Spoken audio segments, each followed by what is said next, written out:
Hello friends, स्वागत है आप लोगों का स्टूडेंट अड्डा 1-2 में। ठीक है, तो आज पढ़ने वाले हैं 10th क्लास साइंस का पहला चैप्टर रासायनिक अभिक्रिया एवं समीकरण, जिसमें आज देखेंगे 30 एमसीक्यू। 30 एमसीक्यू जो है वो पहला चैप्टर से है। ठीक है, इससे बाहर पहला चैप्टर से एक भी क्वेश्चन नहीं जाएगा। ठीक है, तो आज हम लोग कंप्लीट करेंगे पहला चैप्टर साइंस का 10th क्लास का। ठीक है, जो 30 एमसीक्यू जो है वेरी वेरी इंपॉर्टेंट है, हमेशा हर साल एग्जाम में पूछता है। ठीक है, तो देखिए पहला क्वेश्चन। ठीक है, क्वेश्चन नंबर 1, अपघटन अभिक्रिया क्या है? ठीक है, तो अपघटन अभिक्रिया क्या है? संयोजन अभिक्रिया, वियोजन अभिक्रिया, विस्थापन अभिक्रिया या द्विविस्थापन अभिक्रिया? ठीक है, तो सर अपघटन अभिक्रिया का दूसरा नाम है, वही अभिक्रिया के बारे में पूछ रहा है, तो इसका आंसर हो जाता है वियोजन अभिक्रिया। ठीक है, तो वियोजन अभिक्रिया या अपघटन अभिक्रिया दोनों एक ही अभिक्रिया होता है। ठीक है, अब आगे देखिए सेकंड नंबर क्वेश्चन। साग सब्जी का विघटित होकर कंपोस्ट बनना कौन सी अभिक्रिया है? साग सब्जी जो होता है विघटित होकर खराब होकर कंपोस्ट बन जाता है, जो खाद वगैरह में परिवर्तित हो जाता है, उस अभिक्रिया को क्या कहते हैं? तो देख लीजिए आपके पास ऑप्शन आ गया है। ठीक है, तो क्या होगा? साग सब्जी जब खराब हो जाता है और कंपोस्ट बन जाता है, उस अभिक्रिया को क्या कहते हैं? ठीक है, तो उस अभिक्रिया को ऊष्माक्षेपी अभिक्रिया कहते हैं। ठीक है, अब दूसरा तीसरा नंबर क्वेश्चन देखिए। श्वसन कैसी अभिक्रिया है? जो सांस लेते हैं वो कौन सी अभिक्रिया कहलाती है? ठीक है, तो ऑप्शन देख लीजिए, वियोजन, ऊष्माक्षेपी, ऊष्माशोषी, विस्थापन। ठीक है, तो जो श्वसन होता है ये भी ऊष्माक्षेपी अभिक्रिया होता है।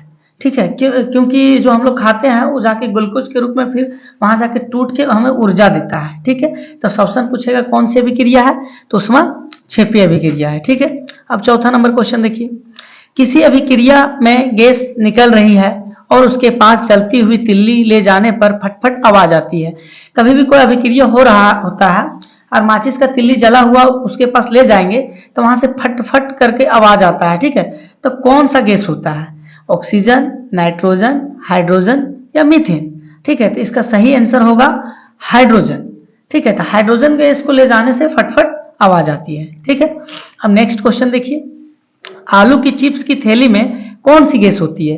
कभी भी हम लोग देखते होंगे कि चिप्स वगैरह खाते होंगे तो फूला हुआ रहता है, उतना तो रहता नहीं है, 2-4 को चिप्स दे देता है और 5-10 रुपया ले लेता है। ठीक है, लेकिन वही आलू का चिप्स जो हम लोग बाहर से देखते हैं कि कितना फूला हुआ है, तो उसमें जो गैस रहता है कौन सा गैस रहता है?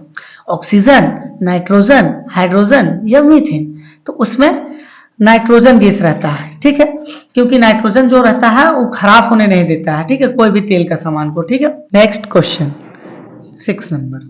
लोहे में जंग लगना कौन सी अभिक्रिया है? तो लोहे में जंग लगने को कहते हैं संक्षारण। ठीक है, लेकिन कौन सी अभिक्रिया पूछेगा तो देखिए, वियोजन अभिक्रिया, ऊष्माक्षेपी अभिक्रिया, संयोजन अभिक्रिया, विस्थापन अभिक्रिया? तो इसमें से हो जाएगा संयोजन अभिक्रिया। ठीक है, नेक्स्ट क्वेश्चन। हमारे शरीर में भोजन का जो पाचन होता है कौन सी अभिक्रिया होता है? ठीक है, तो वियोजन, ऊष्माक्षेपी, संयोजन, विस्थापन? तो इसका हो जाएगा वियोजन अभिक्रिया। ठीक, नेक्स्ट क्वेश्चन।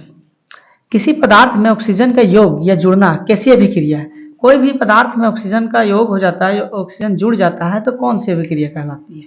अपचयन, उपचयन, रेडॉक्स या इनमें से नहीं? ठीक है, तो इसका आंसर हो जाएगा उपचयन अभिक्रिया, जिसको ऑक्सीकारक भी बोलते हैं। ठीक है, अब नेक्स्ट क्वेश्चन।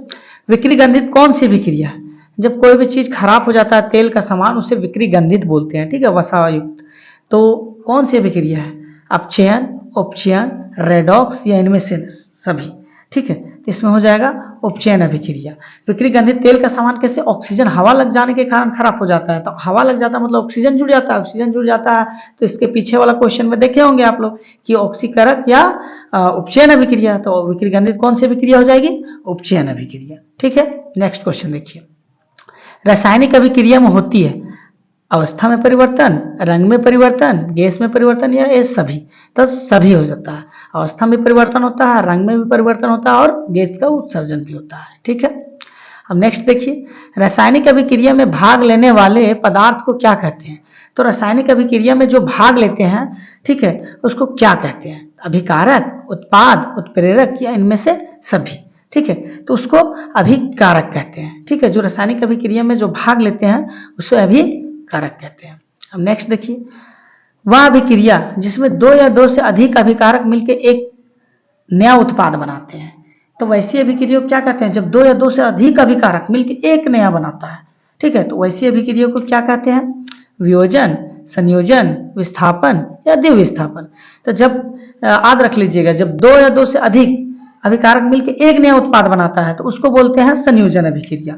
ठीक है, अब नेक्स्ट क्वेश्चन देखिए, वह अभिक्रिया जिसमें एक अभिकारक टूटकर दो या दो से अधिक उत्पाद बनाते हैं। उसमें क्या था कि दो अभिकारक मिलकर एक बनाता है, इसमें क्या है, एक अभिकारक टूटकर दो या दो से अधिक बनाता है, जस्ट उसका उल्टा। इसका इसमें क्या होगा? वियोजन, संयोजन, विस्थापन या द्विविस्थापन। इसमें होगा वियोजन अभिक्रिया। ठीक है, नेक्स्ट क्वेश्चन, वह अभिक्रिया जिसके घटित होने पर उष्मा अवशोषित होती है, उस अभिक्रिया को क्या कहते हैं? तो उष्माशोषी, संयोजन, विस्थापन या उष्माक्षेपी।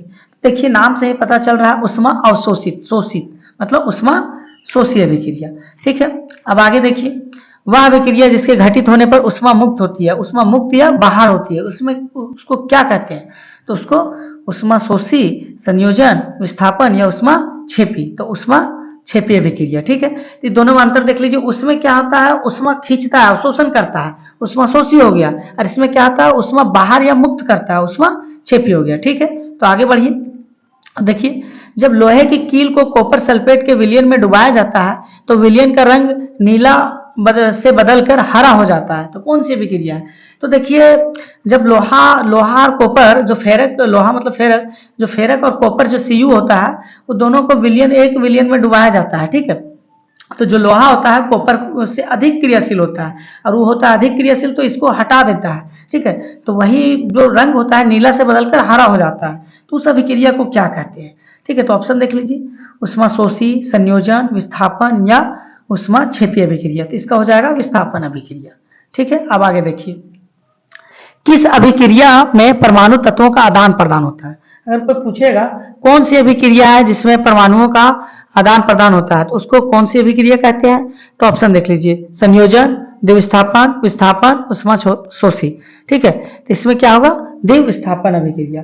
ठीक है, नेक्स्ट क्वेश्चन देखिए, क्वेश्चन नंबर 18, काली चूना में जब पानी डाला जाता है तब कौन सी अभिक्रिया होती है? ठीक है, संयोजन, उष्माशोषी, विस्थापन या उष्माक्षेपी। तो कभी भी हम लोग चूना में पानी डालते हैं तो वहां से बुलबुला या उष्मा फेंकता है, इसलिए उष्मा जब बाहर आता है तो कौन सी अभिक्रिया है? तो उष्माक्षेपी अभिक्रिया। अब आगे देखिए, अपचयन अभिक्रिया में होता है क्या? हाइड्रोजन का योग, ऑक्सीजन का ह्रास या ए बी दोनों या इनमें से कोई नहीं। तो अपचयन अभिक्रिया का अवकारक अभिक्रिया भी बोलते हैं। ठीक है, जिसमें क्या होता है, हाइड्रोजन का भी योग होता है और ऑक्सीजन का ह्रास भी होता है, मतलब दोनों होता है। ठीक है, तो ए और बी दोनों, सी आंसर। ठीक है, अब आगे देखिए, उपचयन अभिक्रिया में होता है तो जस्ट उसका उल्टा, उसमें क्या होता था कि हाइड्रोजन का योग होता था और ऑक्सीजन का ह्रास, और इसमें जस्ट उल्टा होगा, हाइड्रोजन का ह्रास होगा और ऑक्सीजन का योग होगा। तो इसमें भी सी, ए बी और दोनों।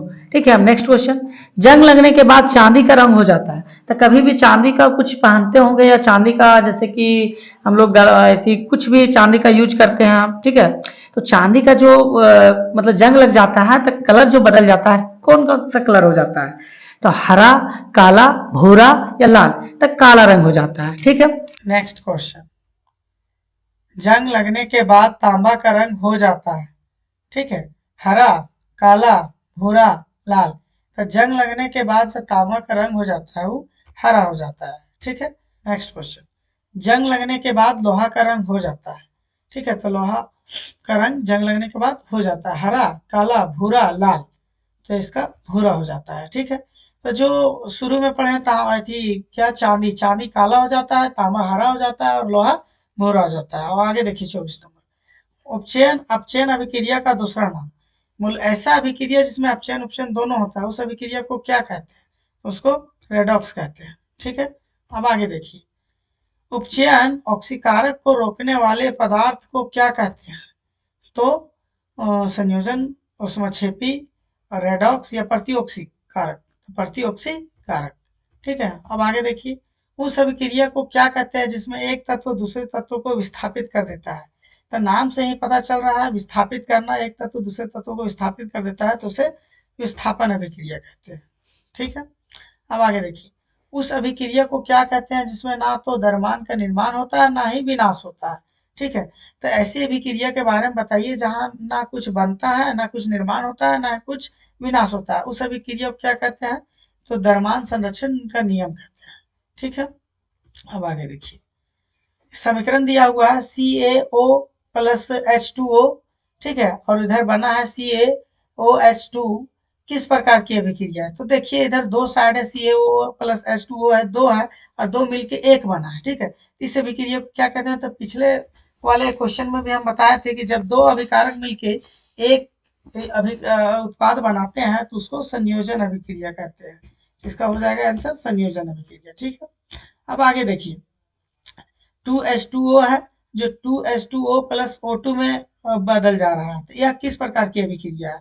तो संयोजन, वियोजन, द्विविस्थापन या विस्थापन। तो हम बताए थे कि जब एक अभिकारक टूट कर दो या दो से अधिक बन जाता है तो उसको वियोजन अभिक्रिया बोलते हैं। ठीक है, तो वियोजन हो जाएगा। अब आगे देखिए, तीसरा समीकरण Fe प्लस CuSO4 जो बदल जाता है FeSO4 प्लस Cu, तो जो फेरस होता है Fe होता है, ठीक है, उस Cu को विस्थापित कर देता है, एक जगह से दूसरे जगह हटा देता है। ठीक है, क्योंकि Cu से Fe ज्यादा क्रियाशील है। ठीक है, तो वह मतलब अधिक क्रियाशील जो रहता है वो कम क्रियाशील को विस्थापित कर देता है, उस अभिक्रिया को क्या कहते हैं?